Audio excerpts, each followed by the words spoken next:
This episode of Marijuana Today Daily is brought to you by our friends over at Ease, California's top one-stop website for legal marijuana delivery. Getting legal marijuana products in the Golden State has never been easier with the advent of adult use legalization. Right now, millions of Californians can jump in their car and drive to a dispensary to pick out and buy legal marijuana products like concentrates, edibles, or good old-fashioned flower.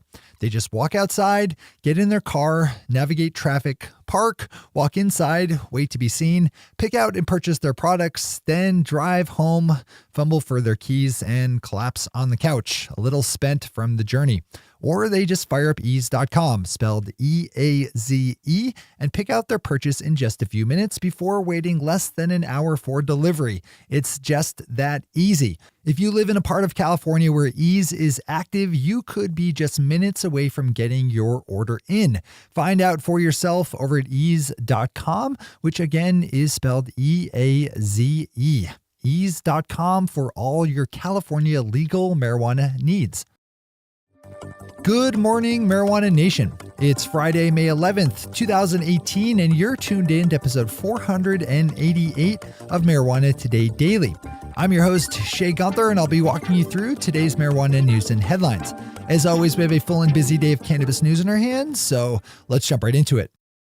Yesterday, California Senator Kamala Harris announced that she was signing on as a co-sponsor of New Jersey Senator Cory Booker's Marijuana Justice Act, which would strip cannabis from the list of controlled substances, removing many of the restrictions on marijuana imposed by federal law. Senator Harris hails from one of the most progressive states in the country in terms of cannabis policy, but she's never been all that interested in marijuana activism herself, either as a senator or while serving as Attorney General of California, her previous position. Open up Leafly's piece on this one to see a video that Senator Harris released yesterday online talking about her decision to support Senator Booker's legalization legislation and for more background on the bill's current position in Congress. Tom Angel over at Forbes for this one has a great article up looking at the chances legal marijuana faces this fall as various states add on cannabis questions to voter ballots. A recent poll found that 64% of respondents were in favor versus just 34% opposed. A medical marijuana question in Oklahoma has support polling above 60%, while more than 3/4 of adults of age in Utah support legal cannabis, where they'll be voting on a limited medical system as well. Another good one to open up to read in full.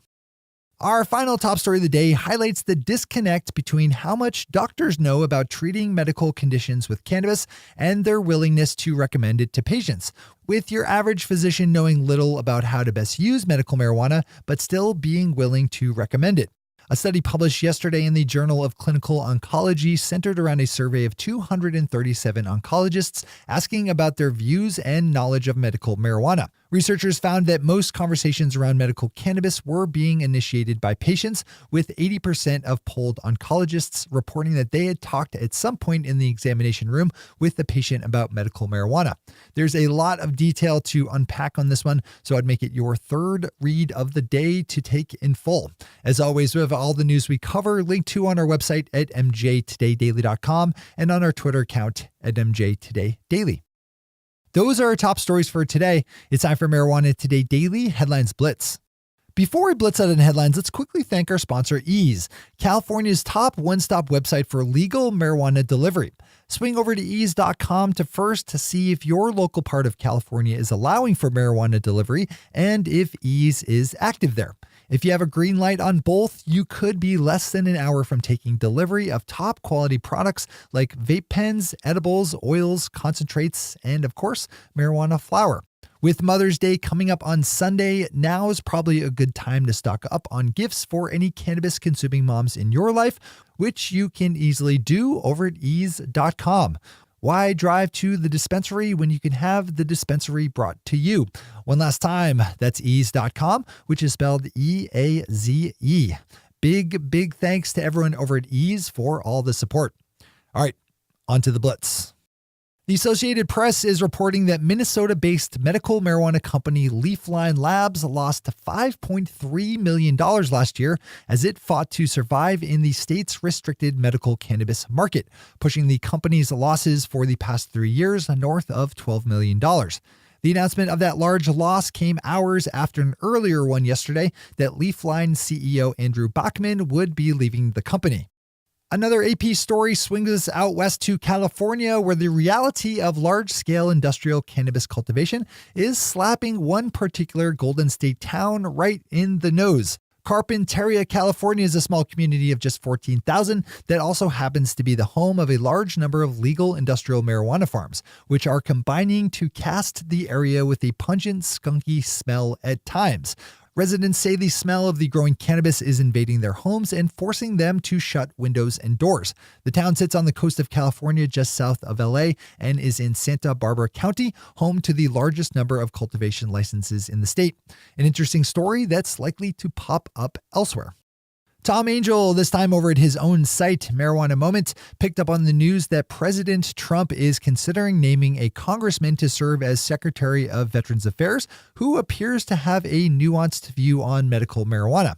Congressman Brian Mast of Florida is a Republican and military veteran who lost both of his legs while serving in Afghanistan and is being talked about as a possible Trump pick to lead the Veterans Administration. As Tom is nicely reporting, Congressman Mast is in favor of allowing states the right to experiment with medical marijuana laws. Pop over to Tom's piece for more on this one, including video of the congressman talking about medical marijuana. Turning our gaze out west to Utah, we catch up on the ongoing saga of the battle between marijuana activists working to legalize medical cannabis and the prohibitionists on the other side, slinging all kinds of dubious tactics and outright lies.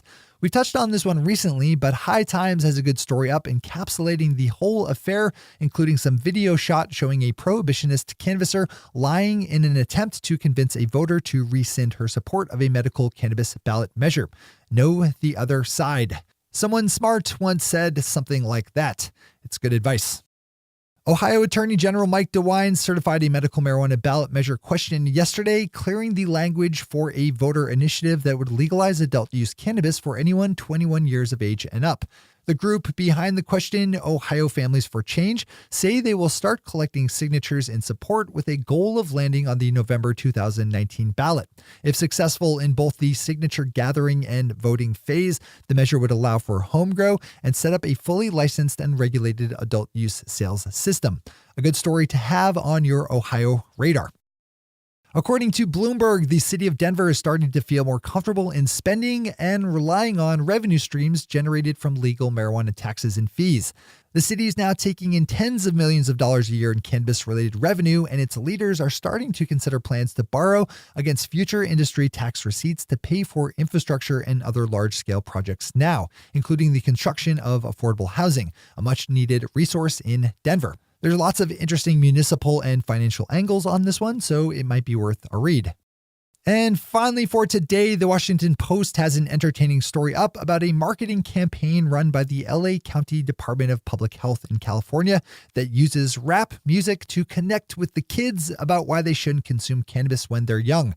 Because if there's anything that really gets across to kids, it's when grown-ups write rap songs about why they should act responsibly. Open this one up, if only to see the videos, which admittedly are nicely produced. Those are the headlines and news for the day.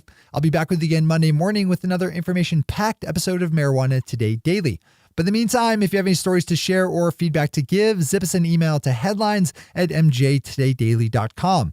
And while you're clicking around the interwebs, swing over to our Twitter account at mjtodaydaily and visit our website at mjtodaydaily.com to find links to all the news we cover. Where should you leave your dog to wait while you shop?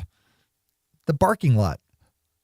Thanks to our sponsor, Ease, and to our awesome patron listeners for the support that makes this show possible. To join the illustrious ranks of the patron listeners yourself, swing over to our website at mjtodaydaily.com and click on that big blue button at the top of the page that says, Become a Patron. I'm your host, Shay Gunther. Thanks for tuning in and starting your day with marijuana today.